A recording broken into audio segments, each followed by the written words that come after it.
In today's video, I'm going to share with you everything you need to know about bass drum slide technique. I'll break down the technique, share troubleshooting tips, some exercises to work on, and then show you how to integrate this technique into your beats and fills. Let's dive in. Step 1. Place your foot on the kick pedal with your toes at the top of the pedal and your heel at the base. Now, slide your foot back about 5 centimeters to roughly the middle. Here you will find what is called the sweet spot on the pedal, where you can generate powerful strokes with less effort. If you slide too far back, the beater will feel very heavy. And if you don't slide back far enough, the stroke will be easy to do, but you'll generate less power. Some pedals have logos or patterns on them, so if you find the sweet spot, you can use these as a visual cue to get to that position easily. Now what we're going to do is lift up the heel.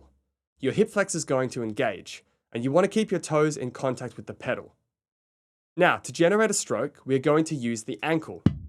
This might feel unfamiliar if you're used to playing beats with the leg only, and using the leg only is great if all the bass notes are singles. But the goal here is to play faster double strokes. So this brings us to our first exercise, which is to develop ankle strength. So place your foot in position 3, with our ankles raised and our toes in contact with the middle of the pedal. Now, generate a stroke using the ankle. It will feel like you're tapping your toes on the ground, so you can do this a few times to get used to the feeling and then try with the pedal. This can feel strange at first, but give it some time and you'll get used to it.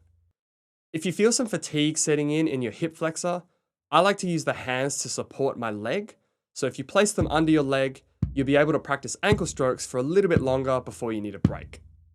You don't want to be putting all your weight down into the stroke, because then what's going to happen is your foot is going to play and then you'll bury the beater into the head and the beater won't rebound back. We need the beater to rebound back in order to get the second stroke later on. So I'd recommend doing single ankle strokes for about 5 to 10 minutes every day. You can play to a metronome, but at the start, just focus on the technique and we can tidy the timing up later. Okay, great. So now you can play strokes with the ankle. Next, we're going to do step 5.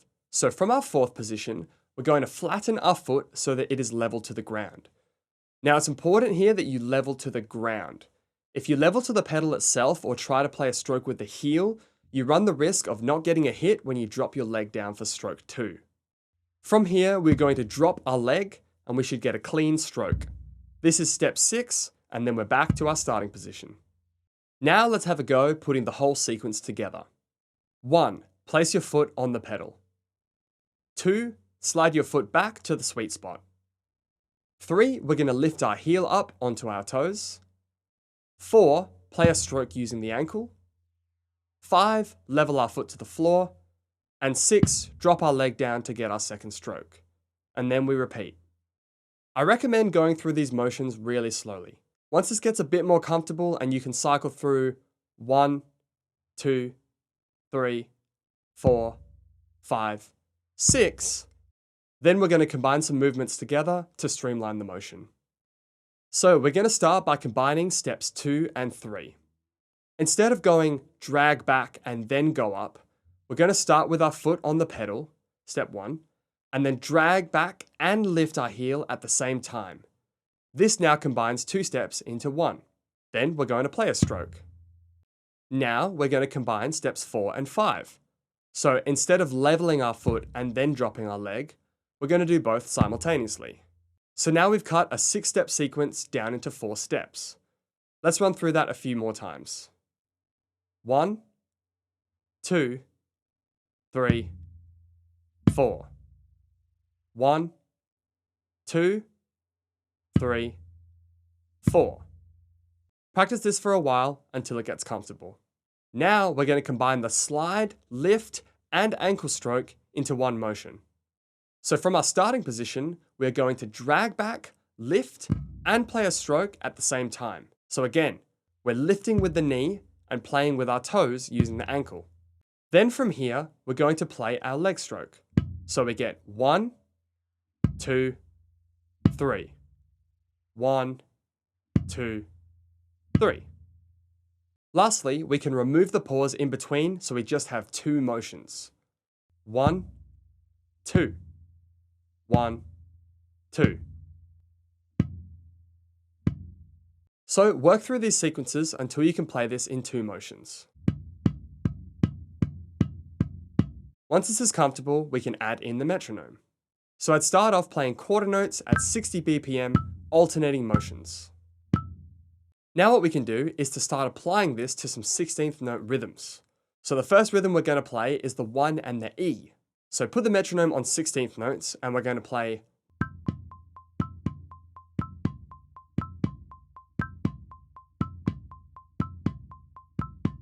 Then we're going to move the rhythm across and play the E and of each beat.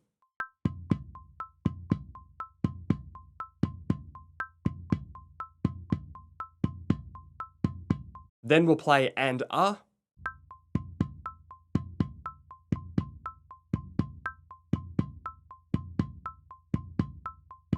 And finally, R2, R3, R4, R1.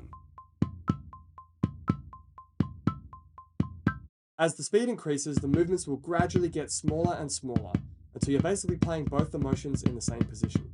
When these exercises are comfortable, we can plug them into some grooves.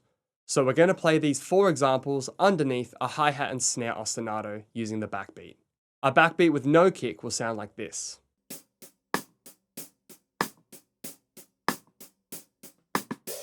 The first kick pattern will be the 1E.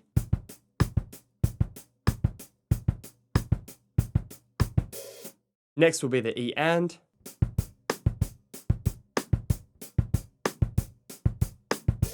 Then and R.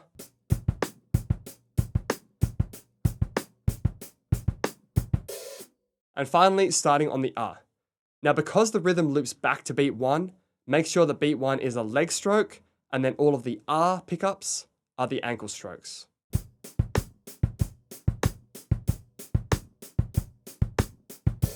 So work through these 4 examples, and then you can start to mix and match some ideas by combining kick patterns together.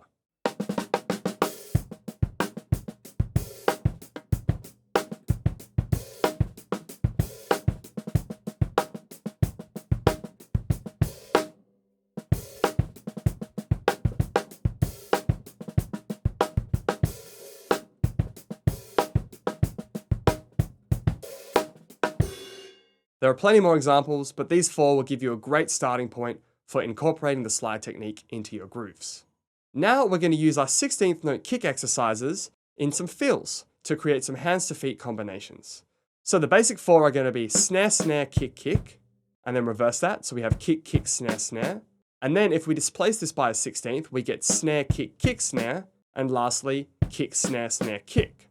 Practice these 4 exercises individually to a metronome, focusing on using the slide technique for every set of doubles on the kick and playing nice, smooth, even 16th notes between the hands and feet. Once you've got these down, you can mix and match phrases and move your hands around the kit to create feels. Here's a few examples.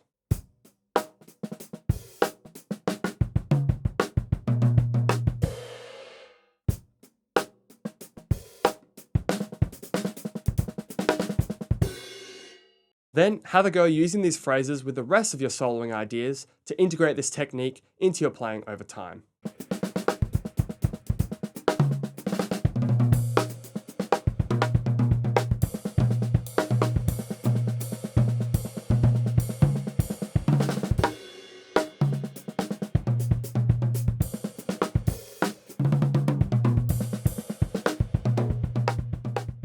So there's a breakdown of slide technique for playing double strokes on the bass drum.